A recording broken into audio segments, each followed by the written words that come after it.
Roughneck TV, welcome back to another video. It's been a while since I did a story time, and what better day than today to hit you guys with a story time.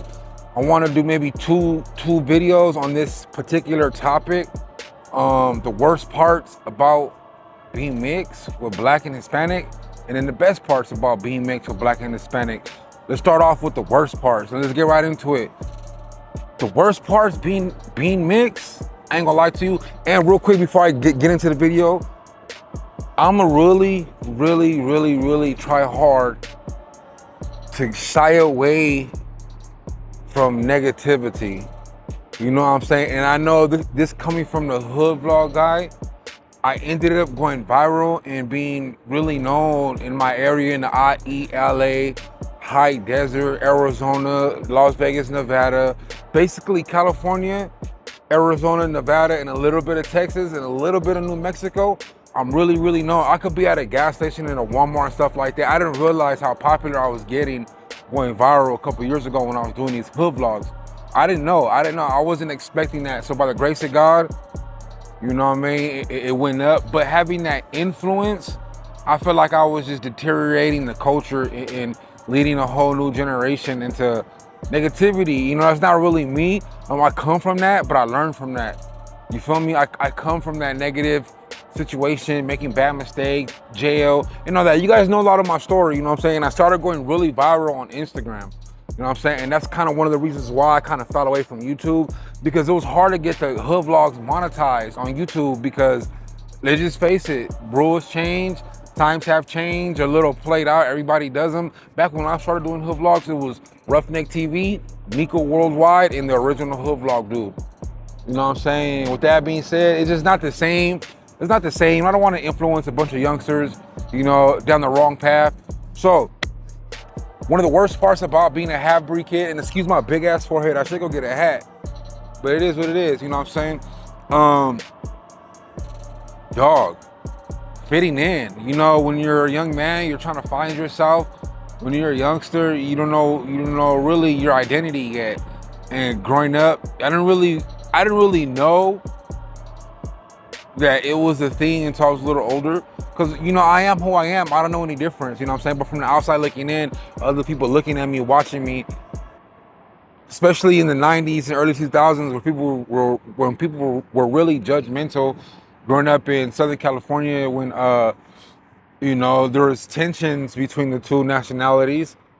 I didn't know. I didn't know. When you are something, you don't look at it like, you know, you're comparing the differences. You know what I'm saying? I was just rolling with the punches, and it is what it was.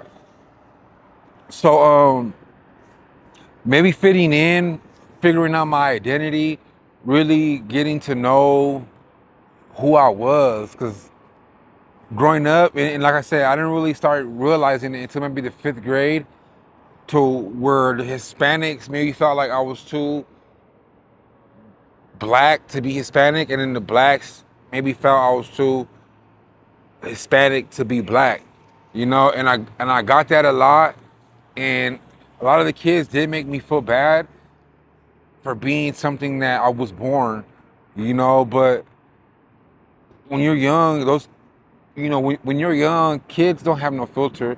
When you're young, you know, they don't know how to just let you be. Like adults have filters. Adults know what time it is. Adults know how to be respectful. Maybe it's something you're taught. But growing up, you know, in the Inland Empire, around kids that had no filter, I got called the N-words. I got called the B word. I got called, you know, BENN, or Beaner. I'm just gonna say it, Beaner. You know what I'm saying? I got called that. I got called the N-word. I'm not gonna say that. But I just was getting hit from both sides. At least if I was one nationality, I'll get hit from one side. Maybe if I was Hispanic, full-blooded, I'll get hit from one side. Maybe the brothers or the black kids, you know. Or maybe if I was black, maybe the Mexican kids. But I was getting hit from both sides. You know what I'm saying? Because growing up, I had Mexican friends. Growing up, I had black friends. Because the way I was raised equally, like I say all the time. So I didn't know no difference. I didn't know I was like both races. Like I knew but it didn't set in. It wasn't like a thing. I was just being me. When you're yourself, you don't look at these things like that. You know what I'm saying? A lot of people be like, how does it feel growing up with a Hispanic mom and black dad? I didn't know until the world taught me the difference. You know what I'm saying? Because I am those things. I was just being. I was just living. I was just being who I am. I was being. You know, yeah, it was tough because, you know, at those ages you're trying to figure yourself out, you're trying to find your identity, you're really trying to see who you are. You know, I wanted to be a little man. I wanted to be, you know, I wanted to be the cool kid. I wanted to be popular. I didn't want to get made fun of. You know what I'm saying? I don't want to get clowned on for looking different, you know. But now it's more normal. You see a lot of half-breed kids, you see a lot of half-breeds everywhere. You see a lot of mixed people, you know, not just with black and Hispanic, but you see it everywhere. Black and white, Samoan and Asian, Samoan and black, Asian and black, white and Mexican, white and Samoan, white and Asian, white and Islander. You just see so many different mixes. Now, probably if I was growing up today's day and age, it wouldn't be a thing. But growing up back in those days, it was a thing, unfortunately. I think that was one of the worst parts, not being able to find my identity, because I always had people on my neck. I always had people trying to clown me, and that kind of made me insecure, you know, as a child. But that's what young men go through, you know. No one's born with a secure personality. No one's born confident, you know what I'm saying? You have to be taught that. And growing up also with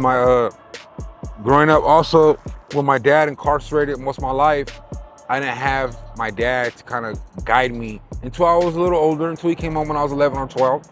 You know what I'm saying? I knew of him, he was around, but when you're that young, those memories are kind of faded. You know, I love my pops. My pops is the best pops ever. My pops took care of me when I went to the pen. You know what I'm saying? Like I said, I didn't get him until I was 11 or 12, but when I did get him, I had him 100%. I love you, Pops. If you're watching this, you helped me out. You know, my dad was sending me package.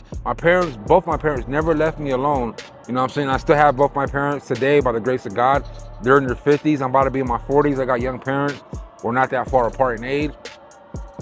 Another worst part maybe would be, here's a good one. Another bad part about being Hispanic and African American was dating. You know what I'm saying? Because I'm Mexican at heart and I'm black at heart.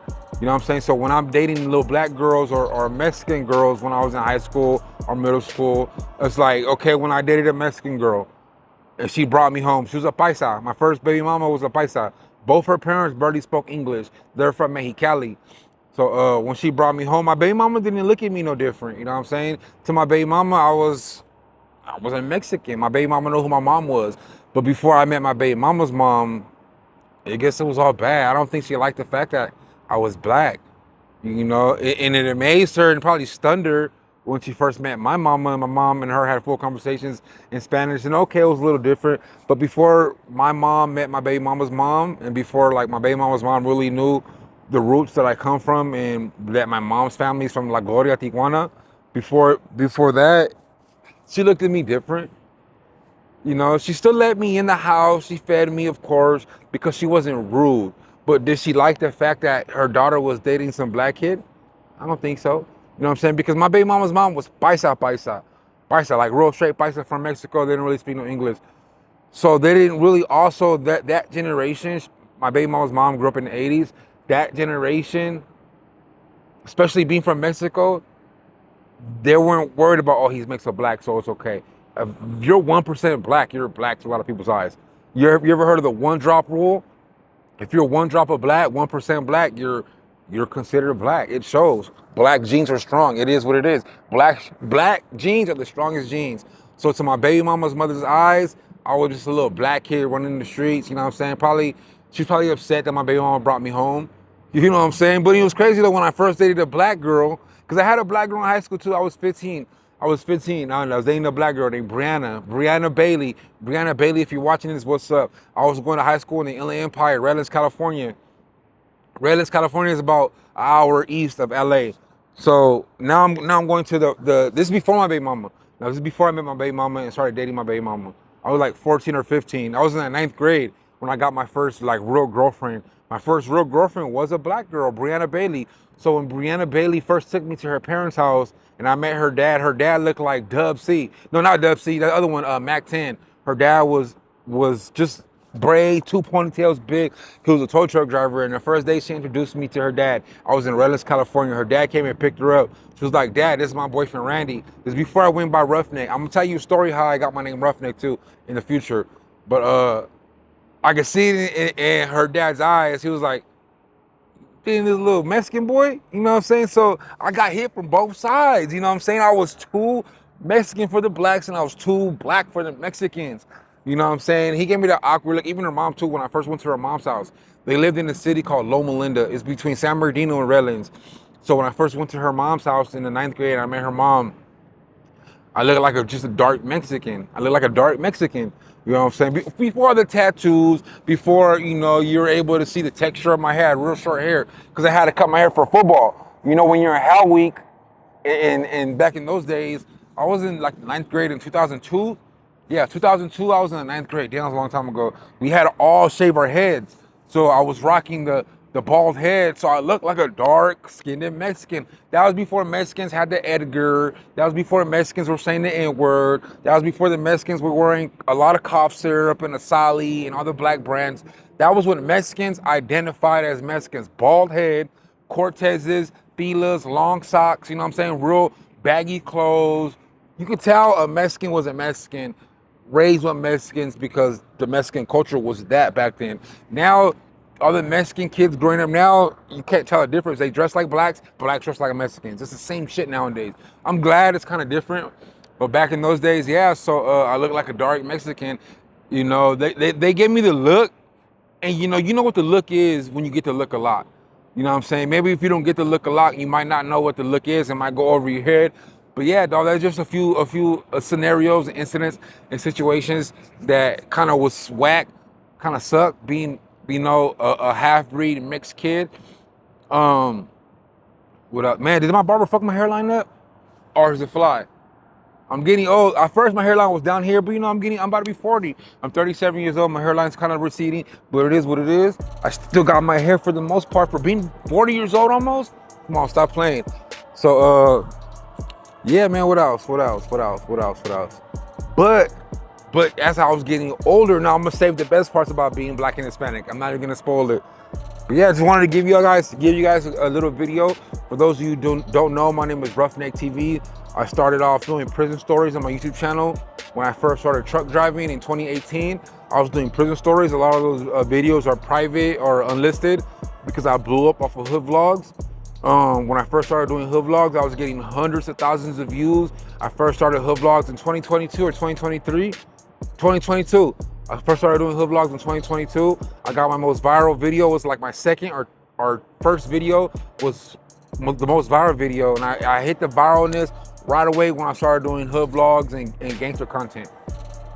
I did that for a few years from 2022 to 2024. I took a whole break and I recently started doing hood vlogs, but I switched them up and I made them more PG-13. But it just don't feel the same no more. A lot of people want the hood vlog content. I'm really not trying to chase the content because, it's so watered down. Not even because they're not doing big numbers like they are. The reason why the hood vlogs ain't doing big numbers like they used to, because everybody's a hood vlogger now. Like I said in the beginning of the video, back then it was just me, Miko Worldwide, and the original hood vlogs. Now you have so many people doing hood vlogs. It's watered down, and that content is not something I'm really interested in. You know what I'm saying? I'll do it because that's the lane I came from, and I'm so tied in with the streets. I fuck with all the street people. That's just who I am. That's my comfort zone. But I'll never switch up, so I still offer hood vlogs because I'm a real one. But at the back of my head, I'm making them a little softer. I'm making them about artists and rappers and stuff like that instead of straight gang, gang, gang, gang, gang, gang. You know what I'm saying? We're making it about the history of the neighborhood, the history of the artists, a little insight in the music. But if you want a hood vlog or you want a video, tap in, man. If you want to support this, hit the Cash App, Randy King Jr., RandyKing Jr. $ Randy King Jr. I'm gonna leave it right here. Roughneck TV. Stay tuned for the next video. Hope you guys enjoyed this. Go binge watch on my hood vlogs. You might like Welcome to Watts, Hot in the Village. You might like a lot of the Compton and Watts ones I did. Honestly, my favorite ones are the ones I do out of state. Texas hood vlogs, the Arizona hood vlogs, the Oklahoma hood vlog, the Roughneck TV. Till next time, hit the subscribe button, man. I'm gonna give y'all the best part of being half-breed in the next one.